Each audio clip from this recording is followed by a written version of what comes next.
Poland में अगर आप टूरिस्ट वीज़ा अप्लाई करना चाहते हैं तो पोलैंड में रिफ्यूज़ल के क्या क्या कारण हो सकते हैं जब आपने वीज़ा अप्लाई करना है, इस वीडियो में मैं आपको डिटेल में बताने वाला हूं।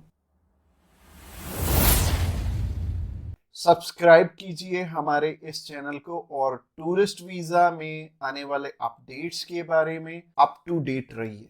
तो जहां तक बात की जाए आज के टाइम में रिफ्यूजल्स की, रिफ्यूजल रेट बहुत ज़्यादा पीक पे हैं और जैसे कि मैंने बताया 4 बारी अप्लाई करके 5 बारी अप्लाई करके भी लोग बैठे हैं जिनको कि समझ में नहीं आ रहा कि उनका रिफ्यूज़ क्यों हुआ है।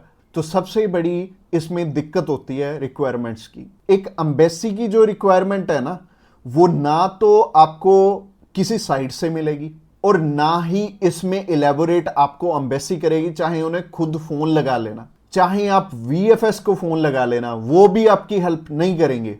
और तीसरी चीज आती है यहाँ पे कंसल्टेंट्स। बहुत सारे कंसल्टेंट्स हैं, बहुत कुछ जानते होते हैं, वो आपको इसलिए नहीं बताते क्योंकि उस काम को करने में हो सकता है 2 मंथ या 3 मंथ या फिर 6 मंथ का टाइम जाए। तो मेनली बात यही है कि जब भी हमने टूरिस्ट वीज़ा अप्लाई करना है, हम ध्यान से देख लें कि हमारी रिक्वायरमेंट पूरी हो रही है और किसी अच्छे कंसल्टेंट के थ्रू ही अप्लाई करना। मैं तो एक चीज़ बोलता हूं कि बड़े नाम के पीछे तो कभी मत जाना। देखो, अभी कोई बड़ा नाम है तो उन्हें कोई फर्क नहीं पड़ता कि आपका वीज़ा आए चाहे आपका रिफ्यूज़ हो। बट हाँ, जैसे हमारे जैसी कंपनीज हैं जो कि अप्लाई करने का भी खर्चा बहुत कम लेते हैं और इसके बाद भी आपको पूरी पूरी सपोर्ट करते हैं हर एक फील्ड में, हर एक चीज में आपकी डॉक्यूमेंटेशन बहुत अच्छे से बनाते हैं। क्योंकि जितने नॉमिनल कॉस्टिंग हम लेके चल रहे हैं ना, अगर आपका वीजा आएगा तभी हमारा बेनिफिट है। अगर आपका वीजा आएगा, आप 10 रेफरेंस हमें दोगे तभी हमारा बेनिफिट है, अदरवाइज हमारा कोई बेनिफिट नहीं है। जो पर्सन आपसे ऑलरेडी 25,000 50,000 रुपए एडवांस में ले रहा है, उन्हें आपकी प्रोफाइल से कोई मतलब नहीं है। अच्छा, दूसरी तरह के कंसल्टेंट ये हैं कि जो हायर साइड पे 20-25 हजार रुपए आपसे पहले भी लेते हैं और 10 लाख रुपए बाद में भी लेंगे। उन्हें भी आपकी प्रोफाइल से बहुत हद तक कोई मतलब नहीं है क्योंकि उन्होंने आपसे एडवांस ले लिया है और उन्हें यह फर्क नहीं पड़ता कि आपका वीजा आए या ना आए। वो अगर 10 केस अप्लाई करेंगे तो उसमें से एक वीजा तो वैसे ही आ जाता है, तो उनके 10 लाख रुपए तो वैसे ही बन गए। तो उन्होंने आपकी टेंशन क्यों लेनी है? तो सिंपल सी बात है, मैंने आपको अपना मोटिव बता दिया है कि हम रिक्वायरमेंट आपकी अच्छे से क्यों फुलफिल करवाते हैं जब भी आपने टूरिस्ट वीजा अप्लाई करना होता है। क्योंकि हमें आपसे बहुत कम पैसे मिलने हैं। अगर आपका वीजा नहीं आएगा, आपसे हमें रेफरेंस नहीं मिलेंगे, तो हमारा फायदा ही नहीं है इस काम में आने का। इसके अलावा पहला रीजन तो हो गया जो कि रिक्वायरमेंट के ऊपर है कि रिक्वायरमेंट अपनी बहुत अच्छे से समझ लेना और पूरी कर लेना, तभी वीजा अप्लाई करना। और दूसरा रीजन है कि आपके फाइनेंशियल डॉक्यूमेंट्स बहुत अच्छे से फुलफिल नहीं हुए होते। तो फाइनेंशियल डॉक्यूमेंट्स अगर अच्छे से पूरे नहीं होंगे तो एम्बेसी आपको वीजा, आप ही बताइए, कैसे देगी?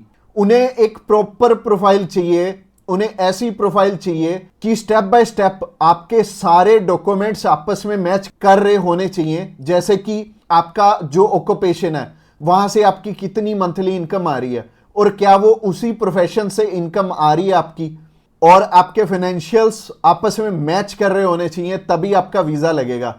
तो अगर आपको नहीं पता है कि आपके फाइनेंशियल मैच कर रहे हैं या नहीं कर रहे, तो आप क्या कर सकते हैं? आप अभी हमें कॉल कर सकते हैं, आप जान सकते हैं कि आपके फाइनेंशियल अच्छे से मीट कैसे होंगे। और कॉल तो आप इस वीडियो के एंड में ही हमें करना, क्योंकि आगे जो रीजन है वो भी बहुत स्ट्रॉन्ग रीजन है कि आपका वीजा इन इन कारणों से भी हो सकता है। प्रोफाइल का तो मैंने आपको बता दिया कि आप हमें कॉल कर लेना।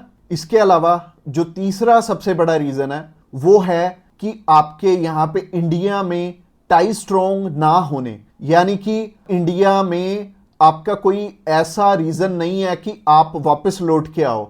जैसे कि मैरिड है अगर कोई, तो उनकी वाइफ उनका रीजन बनती है वापस आने का, और अगर कोई अनमैरिड है उसको थोड़ी सी प्रॉब्लम ही आती है। बट इसका भी सोल्यूशन है कि आप बेटर है, अगर आप 20-21 साल के हो, 22 साल के हो, तो बाहर जाने के लिए मैरिज तो करोगे नहीं, तो कर क्या सकते हो, आप अपनी मम्मी या फिर अपने पापा में से किसी एक जने को अपने साथ में अप्लाई करवा लो।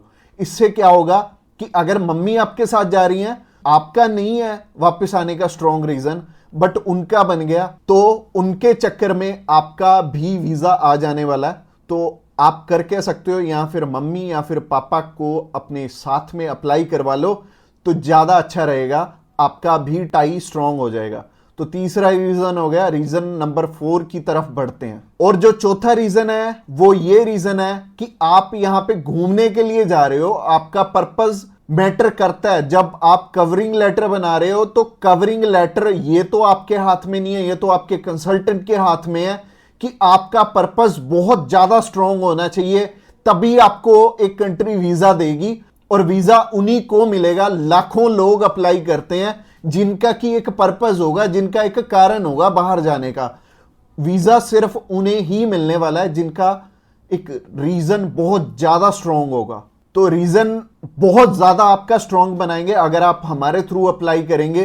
तो ये चौथा कारण था आपका वीजा रिफ्यूज होने का। और ये 4 कारण ही हैं जो सबसे बड़े रिफ्यूजल के आपके चांसेस बनते हैं। जिन कारणों के पीछे ये चारों चीजें अपनी ठीक कर लो, और जैसे मैंने पर्पस में बताया, पर्पस आपका बहुत ज्यादा स्ट्रांग हो जाएगा अगर आप हमारे थ्रू अप्लाई करेंगे।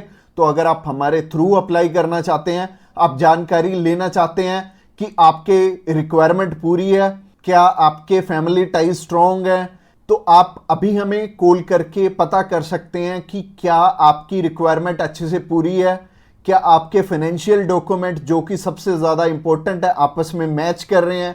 इसके अलावा जो तीसरा कारण था वो था आपके फैमिली टाइज कितने स्ट्रांग है। इसके अलावा चौथा कारण है कि आपका पर्पस हम कितना स्ट्रांगली लगाएंगे। इसके ऊपर आपका वीजा डिपेंड करेगा। और वीजा चाहे आप फर्स्ट टाइम अप्लाई कर रहे हो, चाहे ऑलरेडी आपके एक रिफ्यूजल है, 2 है, 3 है, 4 है, जितनी मर्जी आपकी रिफ्यूजल्स हैं, मैटर नहीं करती। हमारे पास बहुत सारे लोग आते हैं। एक पर्सन का हमने अप्लाई करके दिया था और उनका टोटल 12 बार रिफ्यूज था, 13th टाइम उनका वीजा आया था। और मोस्टली लोग 1 बारी, 2 बारी, 3 बारी, तो बहुत सारे लोग रिफ्यूज होते हैं। कई लोग तो 4-4, 5-5, 6-6 बार रिफ्यूज होते हैं। इवन उन्हें यह नहीं पता लगता कि हम करें तो करें क्या। वीजा तो हमें लेना है, और लेना भी बिल्कुल सही मायने में है, एक्स्ट्रा पैसे देके नहीं लेना, एक बिल्कुल नॉमिनल चार्जेस में ही अप्लाई करवाना है किसी से।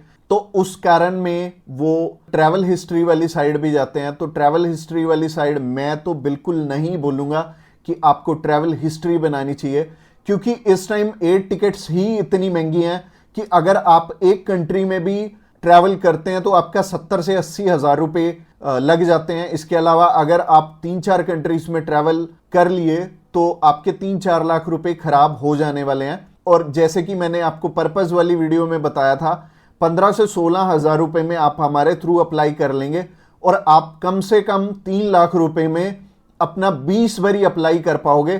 तो ट्रैवल हिस्ट्री पे बिल्कुल भी पैसे मत लगाना। इसके अलावा अगर आप हमें अभी कॉल करना चाहते हो, कॉल कर सकते हो नीचे दिए गए नंबर पे। और इसके अलावा आप हमें व्हाट्सएप पे भी मैसेज कर सकते हो। व्हाट्सएप पे मैसेज करने के लिए डिस्क्रिप्शन बॉक्स में लिंक है, उस लिंक पे क्लिक करते ही आप हमें मैसेज सेंड कर पाएंगे और हम भी आपकी inquiry as soon as possible हम लेने वाले हैं।